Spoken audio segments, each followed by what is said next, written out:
This is the Roger Orozco Show.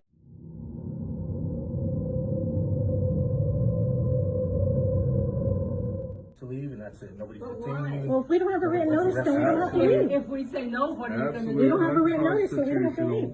Violation of everyone in this room's civil rights. So if we don't leave, do is allow us to walk back in and finish our With a meeting. meeting of the city council. Okay? You're refusing a law, then you are refusing a lawful order, officer. Correct? You are refusing to allow us to finish our lawful, peaceful meeting. Correct?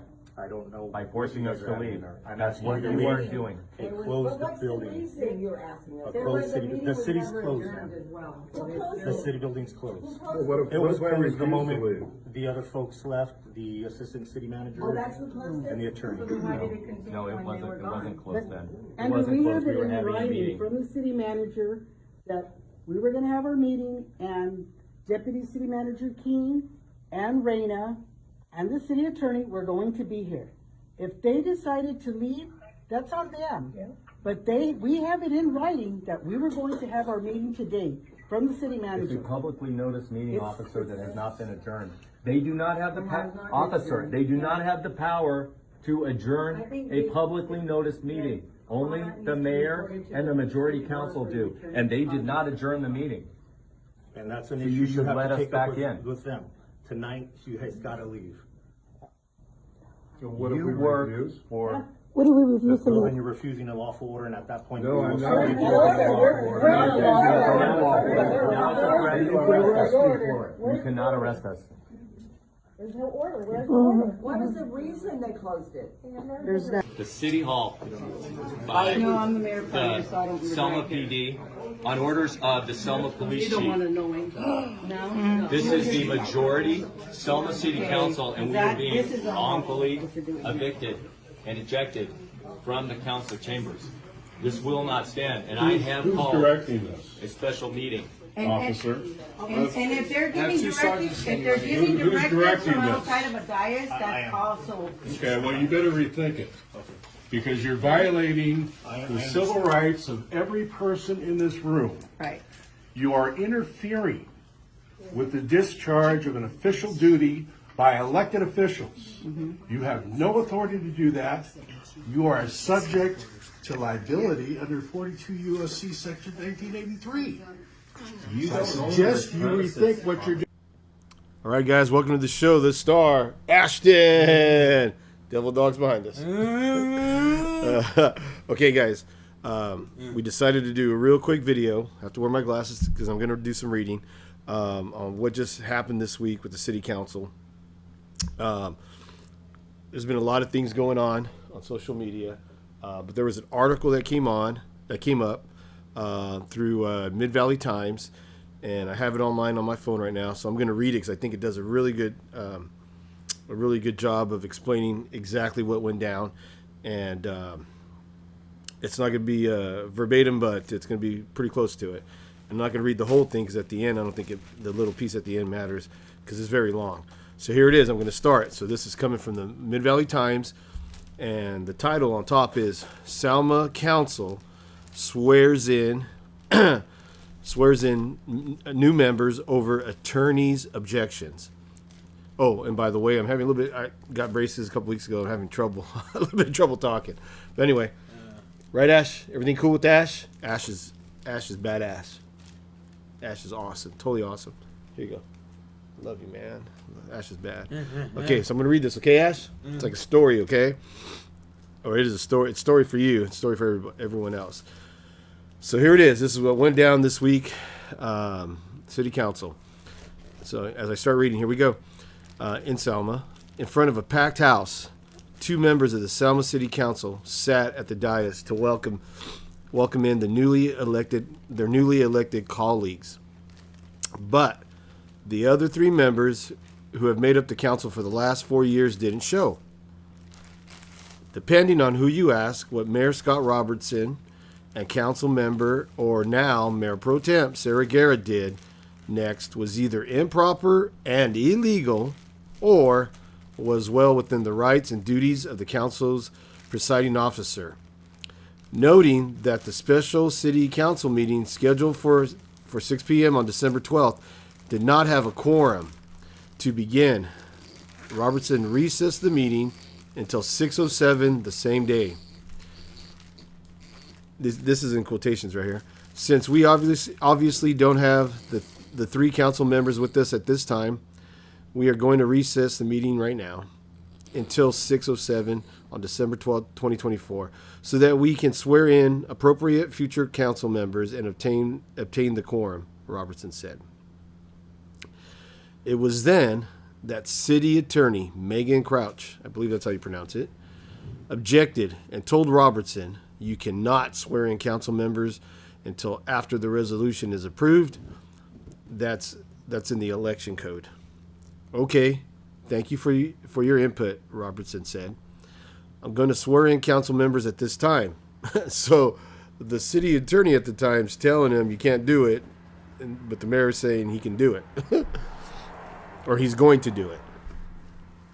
Crouch tried again, stating they're not legal council members until after the resolution's approved.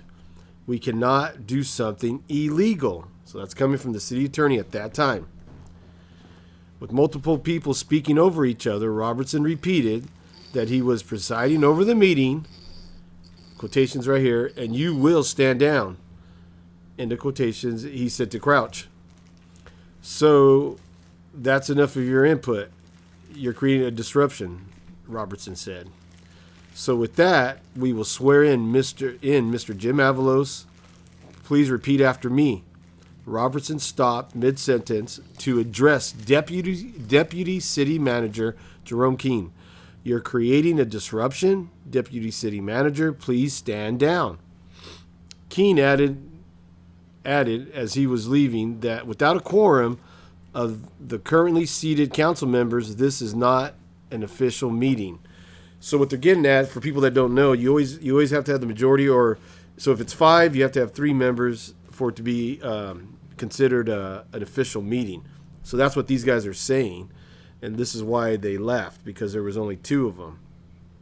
So that's like the norm. But I mean, some other things are going to come up here that are a little bit different, according to someone else, another attorney. But that's the norm. And just so everybody understands, this is it. I'm not reading this, just letting everybody know this right here.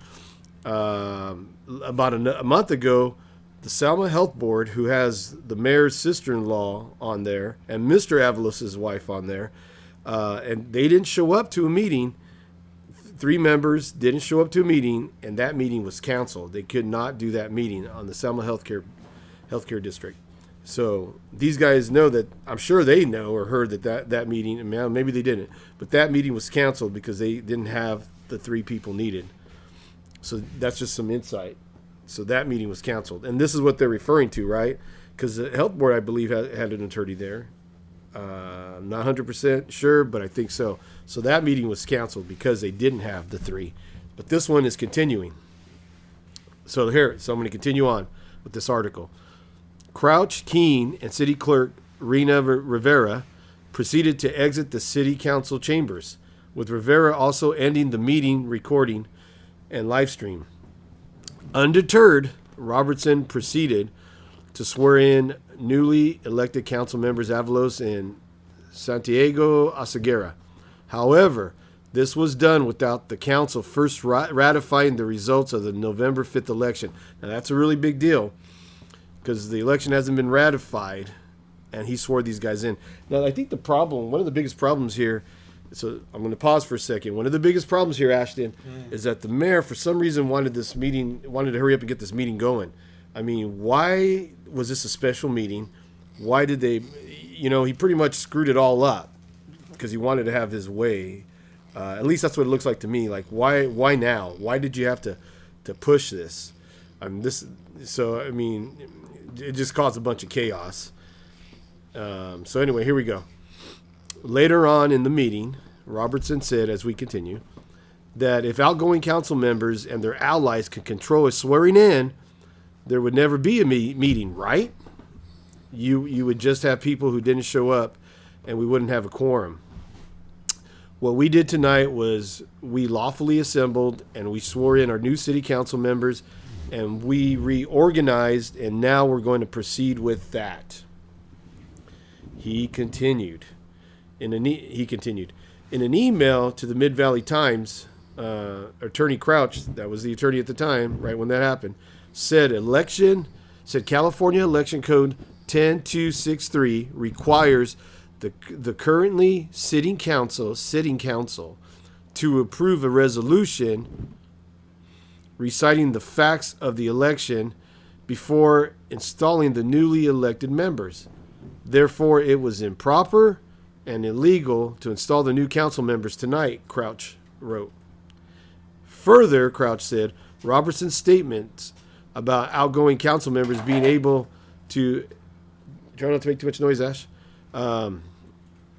Outgoing council members being able to perpetually block the reorganization by not providing a quorum was incorrect.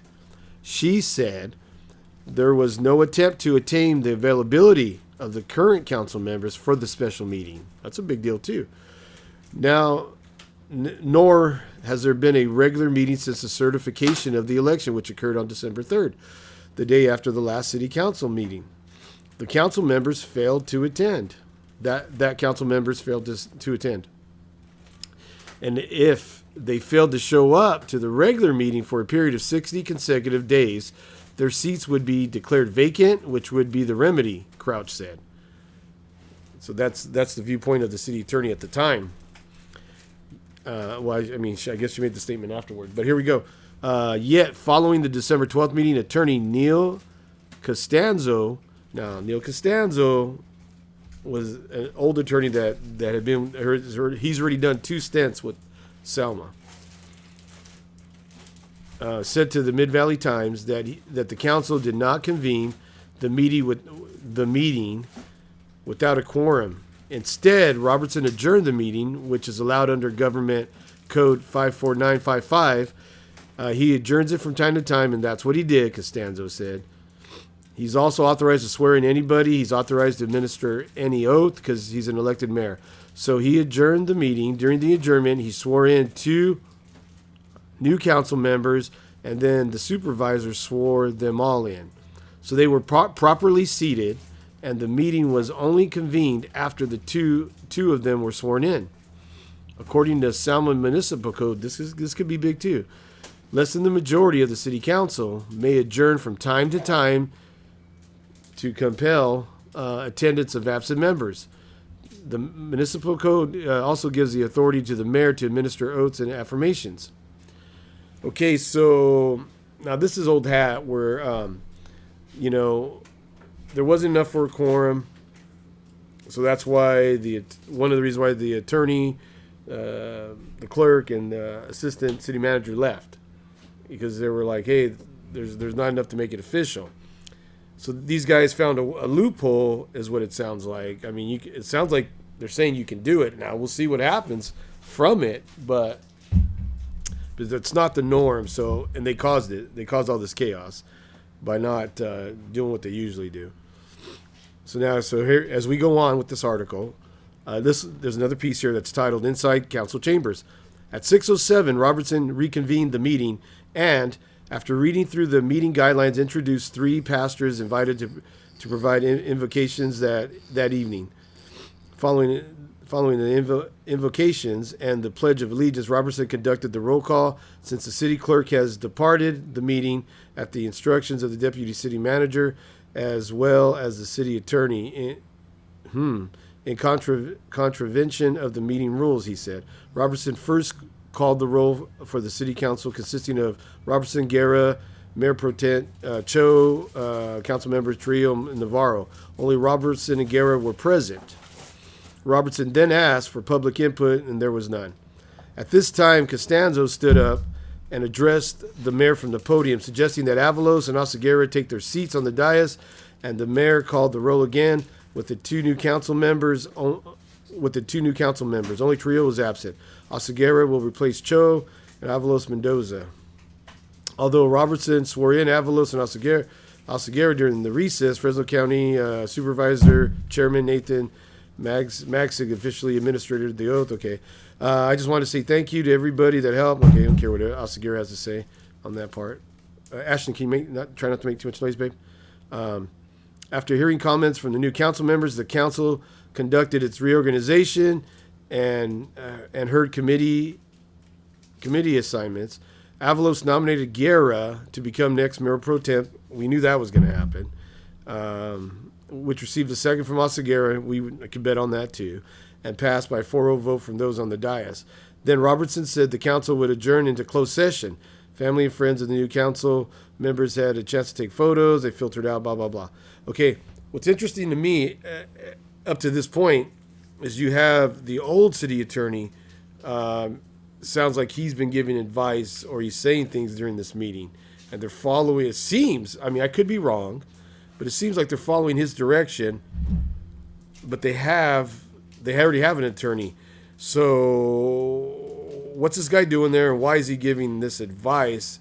For this common citizen that's watching? I mean, that's a question I would have. Like, why is that happening right now? So here it is. So as we go on, like I said, it's a long article. As we go on, so this one's titled. This piece is outside council chambers.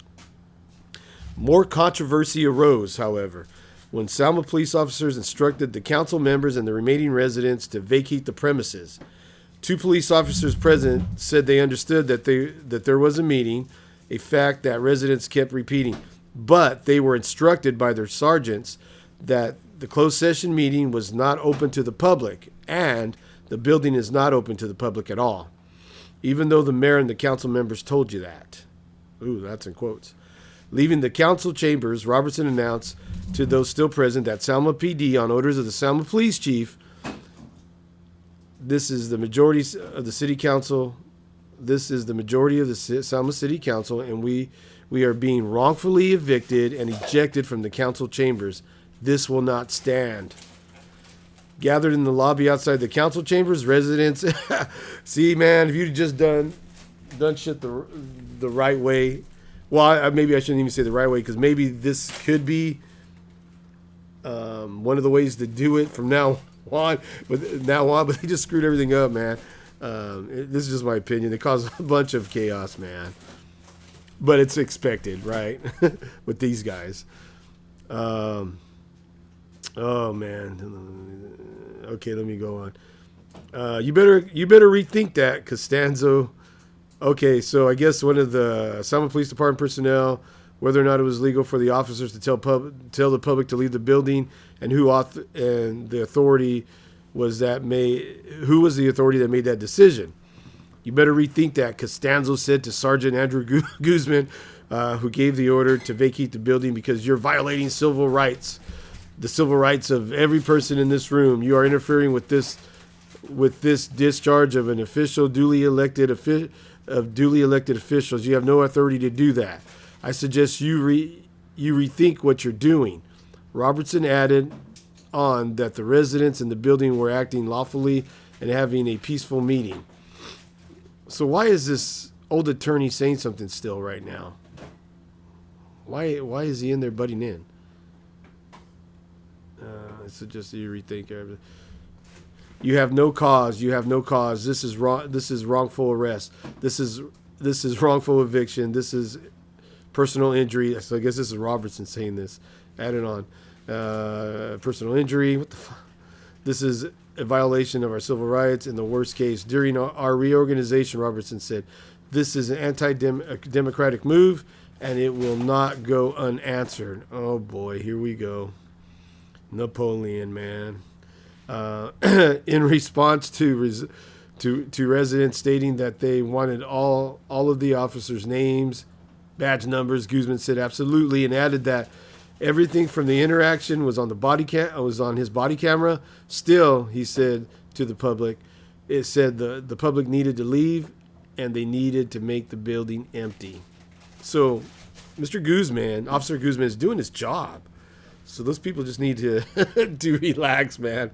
After Robertson asked first if the officers had a written order to evict them from the building, and then asked for them to call the police chief, the situation eventually de-escalated. Officers acquiesced to providing the council with 5 minutes to complete their closed session business. Residents were instructed to wait outside the building. Upon completing their closed session, the council members stepped outside the front doors of the city hall, and Robertson provided a report on the closed session items that were on the agenda. With a 4-0 vote, Robertson, Guerra, Avalos, Oseguera terminated the city's contract with the law firm that employs Crouch. So they terminated the contract. That's like firing, in my opinion. Terminated the contract of Crouch. So the attorney that they fired the attorney, but that was already on the agenda. Okay, so now it makes sense that why the old attorney was there. But were they talking to this old attorney? I mean, this seems premeditated. These moves, huh? So I'm right here as I'm reading this to everyone. I'm thinking, and that's why. So it seems like that's why the old attorney was there, and he was saying things, and they were kind of following his direction, even though he wasn't the attorney until I guess after closed session. Wow, that's questions I'd be asking. I'd be asking like, did you guys contact this old attorney before this happened? Who contacted him? Because I'm sure that's why he was there. Obviously, he just didn't happen to show up. Wow. Appointment. Terminate the contract and appointed Costanzo as the new city attorney. Look at that. See, that's exactly what they did. So people, I mean, I don't know for a fact, but they would have a hard time. Ashton, don't make noise, please. They would have a hard time convincing me. Come sit down for a couple more minutes. That no one contacted this dude. In my opinion, man. Wow. They appointed Costanzo. So that guy had I think, had been released twice. I think. Yeah. I know he had 2 stints before. I don't know how he left. I'm sure I could dig up the articles on that. I do remember, but I want to make sure I say the right things with these guys. Okay, so Costanzo represent. This would be his 3rd time. Costanzo has represented Selma. Contracts between his firm and the city were terminated in July 2018 by a 4-1 vote, and in January 2021 by 3-2 vote. See, there you go. And I believe on that 4-1 vote, I believe it was Mr. Avalos who didn't vote for him. Didn't vote for it the first time, but Robertson did. And the second time he came back with Robertson. And okay. All the residents and council members dispersed from City Hall just before 7:15. Okay, so that's pretty much that's. I'm gonna leave it right there. They replaced the city manager. I mean the city attorney. Excuse me, not the city manager, the city attorney, and they brought back the. So this is big, and they brought back the old guy, one of the older guys. So what we got from here is there wasn't a quorum. There wasn't enough members. So last month the health board couldn't have a meeting because there was only 2 members.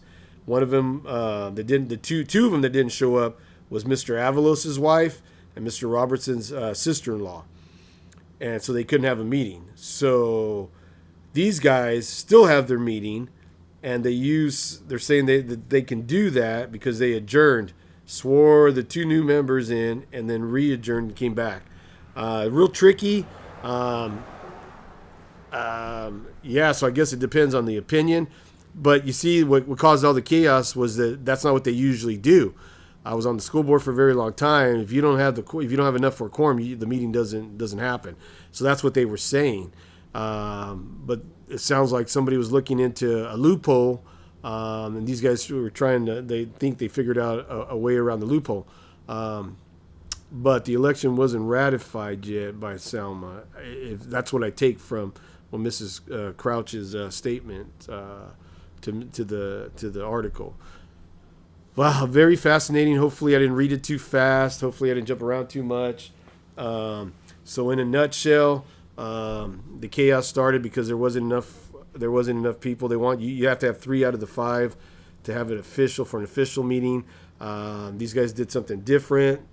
They adjourned it. It sounds like they adjourned it, swore in the new guys, and then and then re-adjourned, came back, and a little bit tricky. That's not the norm. That definitely is not the norm. And so the question I would have as a citizen, pays attention, digs into this stuff, is why didn't you wait? Why did you force this meeting? This caused all the chaos. There's already a ton of division. The city attorney, that was the first thing they went after, was the city attorney. So now, the talk around town is the city attorney, the chief, the city manager. If the board was going to flip, that's what you hear around town. And the attorney is now gone. I think it's fascinating that they brought back an old attorney, and that he was there speaking before they went into closed session and actually hired him.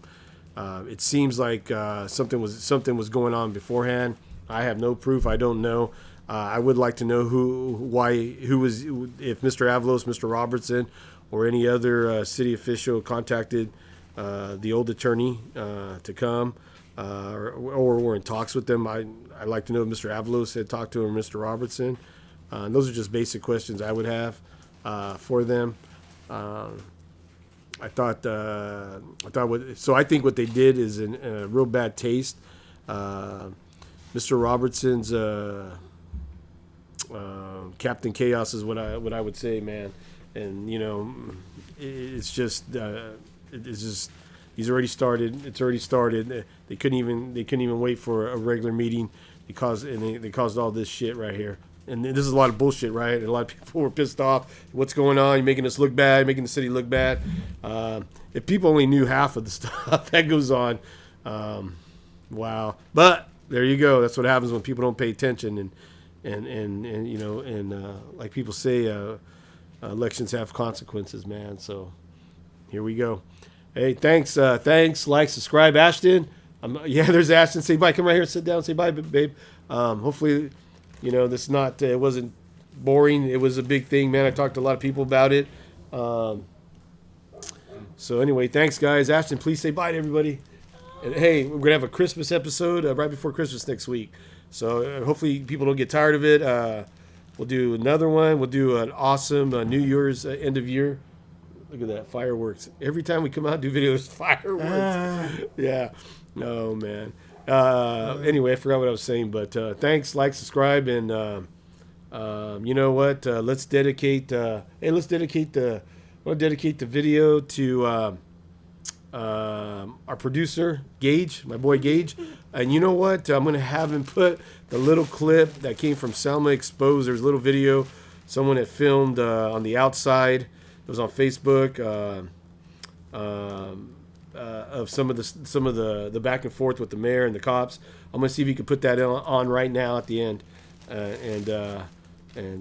Anyway, thanks, guys.